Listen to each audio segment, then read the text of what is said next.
Welcome to the Ocean County Library website for a podcast in remembrance of the Hindenburg crash, which took place on May 6, 1937, 75 years ago. Joining us today are Carl Jablonski, President of the Navy Lakehurst Historical Society, and Douglas King, whose father, Harry King, an employee of the Zeppelin Company, had the sole baggage concession. Mr. Jablonski, can you tell our audience about the history of the Hindenburg airship and what its special features were? It flew from Frankfurt, Germany to Lakehurst, New Jersey.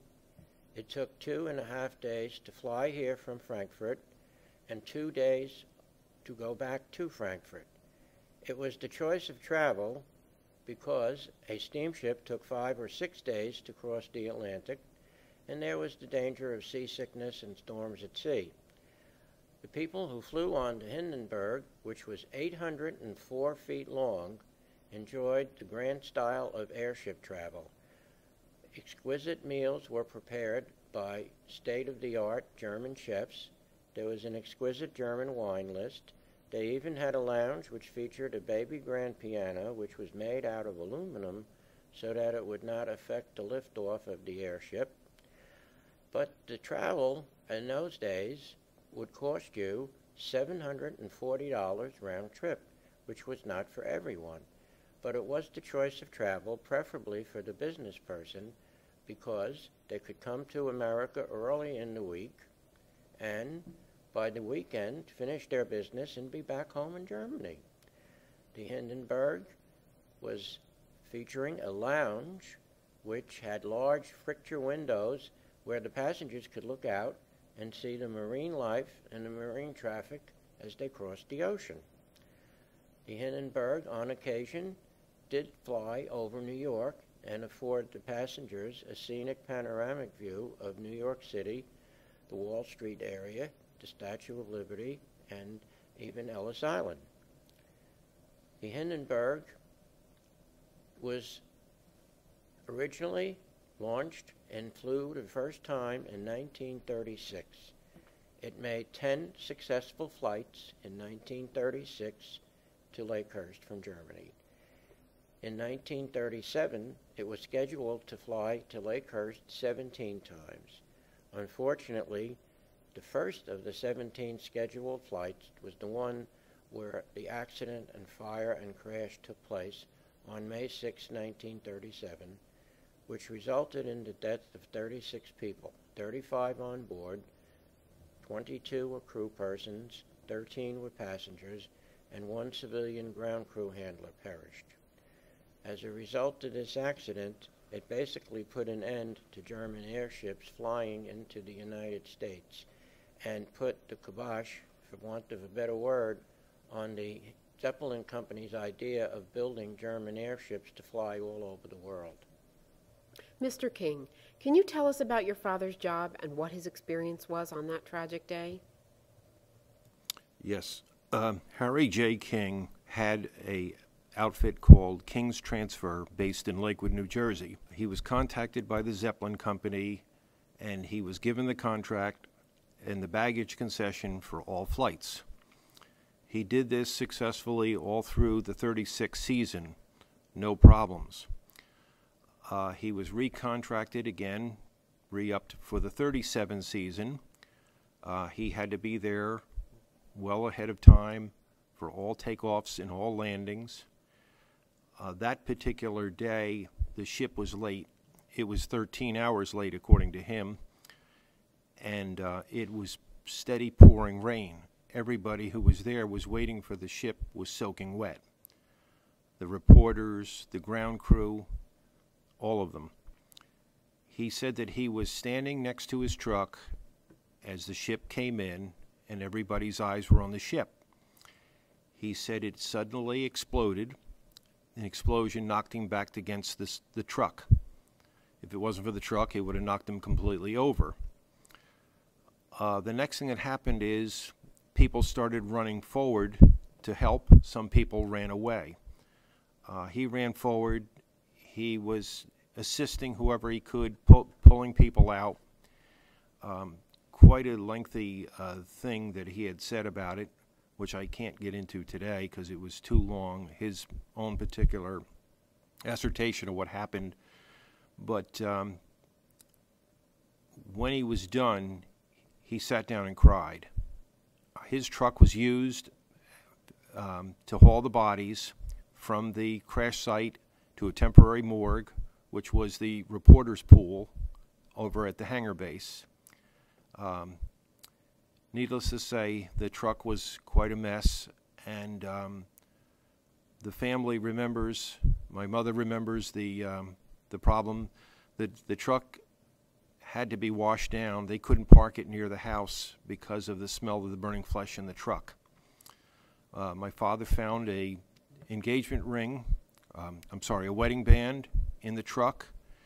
It was returned to the Zeppelin company. It belonged to one of the Zeppelin personnel, and it was returned to his widow, who was pregnant with their baby back in Germany. Mr. Jablonski, what were some of the events that led up to the crash, and what caused the fire? There were a number of events which led up to the downfall of the Hindenburg. Basically, the fact that it carried hydrogen. There were 16 gas cells with over 7 million cubic feet of hydrogen on board, which was used for buoyancy.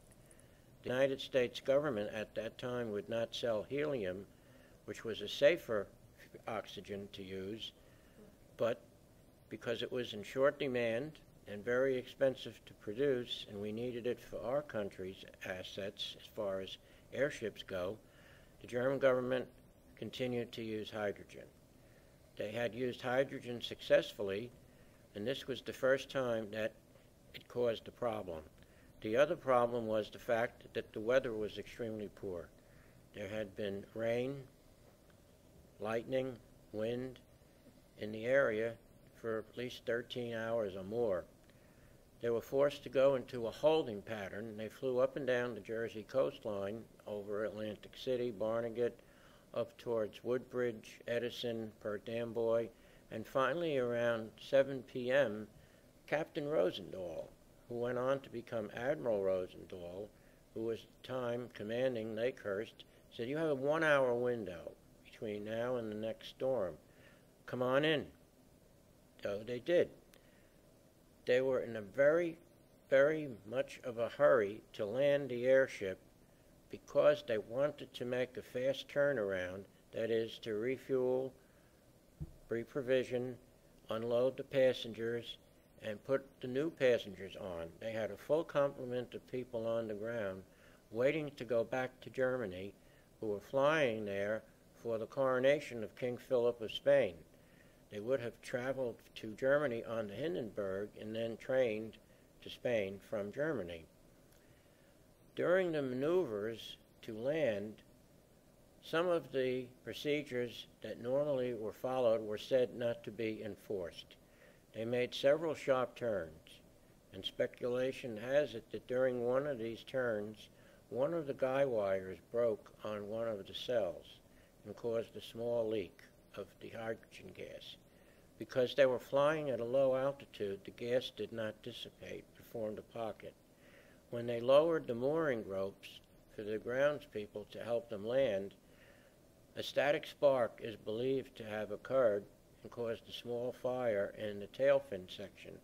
This grew into a larger flame, and once it got into the 16 cells and burned through them, it took only 34 seconds for the airship to burn and crash to the ground, with the loss of 36 lives, 35 on board, 22 crewmen, and 13 passengers, and the one ground crew person on the ground. Contrary to what a lot of people believed, there was nearly no explosion. It was the fire from static spark believed to cause this. The explosions that were heard were from the engines. They carried 4 engines for propulsion, and that's what caused the fire and the heavy black smoke as they exploded. They were fueled by regular fuel oil, and that's what caused a lot of the problem too. Mr. King, can you describe the artifacts you brought with you today? Yes, certainly. The first item we have here is the sign off my father's truck. It reads Hindenburg baggage truck. We're not sure where it was placed on the truck. The families, that's lost to history, and we don't have any pictures to verify exactly where on the truck it was. The second thing I have is a watch that is totally burned that my father found in his truck the next day when he washed it out. There was no initials, no name in it, and I assume it's got the time on it that the ship blew, but I believe it's German time. Also, we have a medal that was given to him by the radio station in Philadelphia, KYW. He and several others were given medals for helping radio get the news of the disaster out, so they gave them the medal in appreciation for that.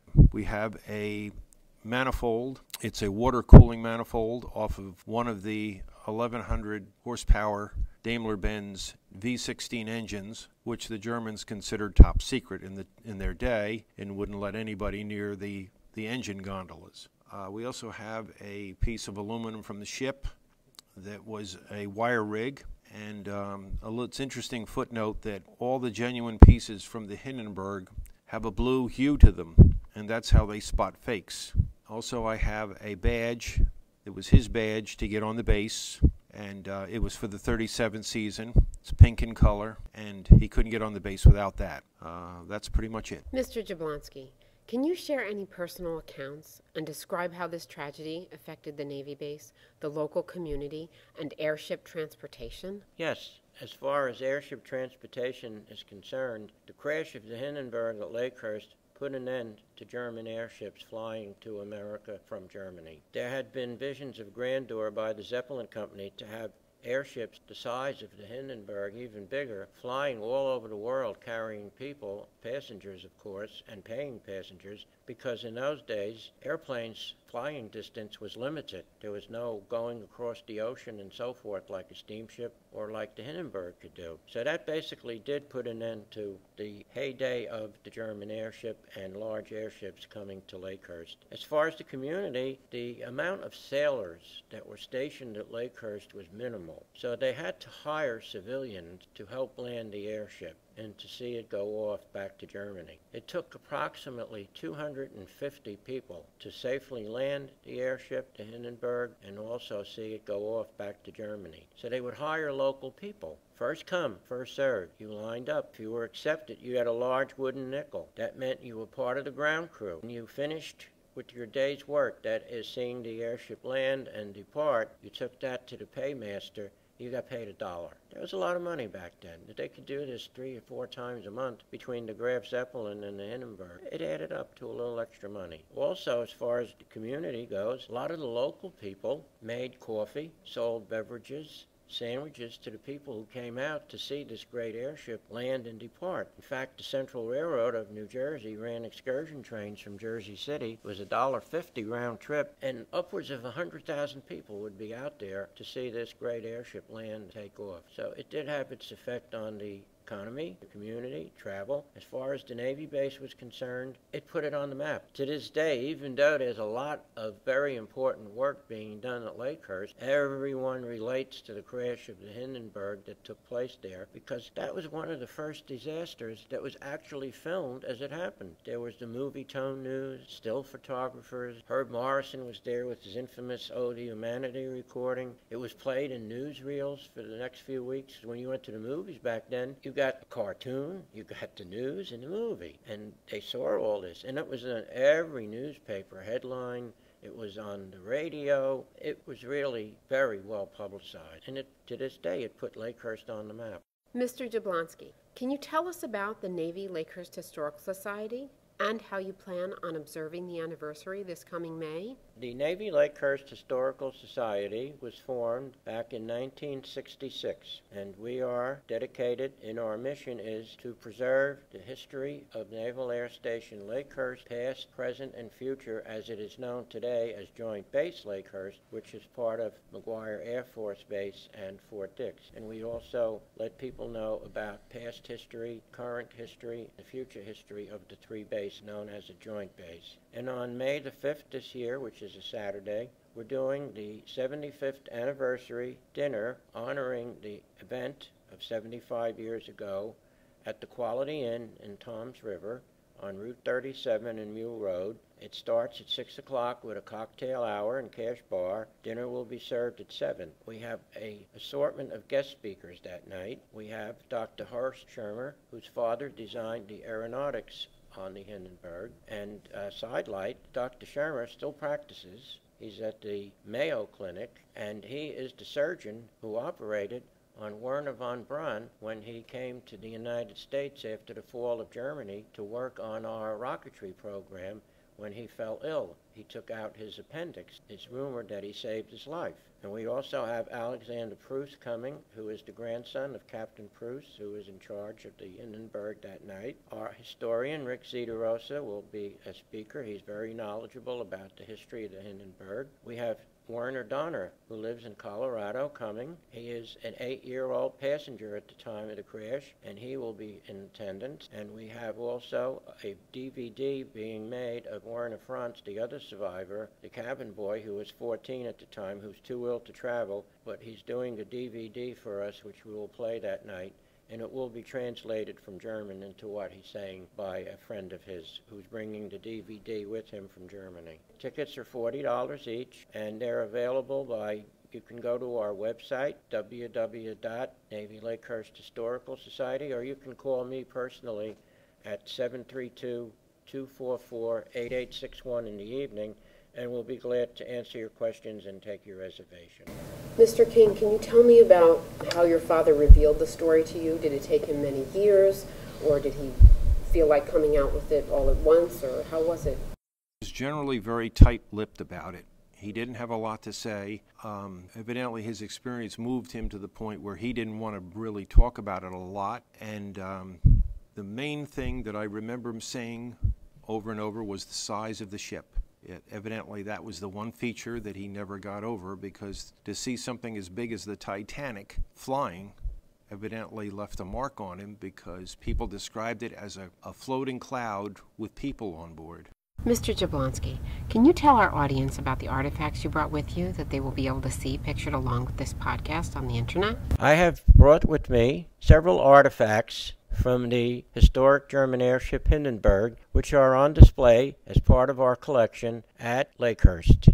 We have a postcard showing the Hindenburg flying over lower New York City en route to Lakehurst from Germany. We also have another postcard which depicts the Hindenburg at the mooring mast at Lakehurst, awaiting the discharge of passengers and the arrival of new passengers before returning back to Frankfurt. I have a wine goblet, which was also used to serve water in the restaurant aboard the Hindenburg. I also have brought a fork and a spoon. They are original artifacts.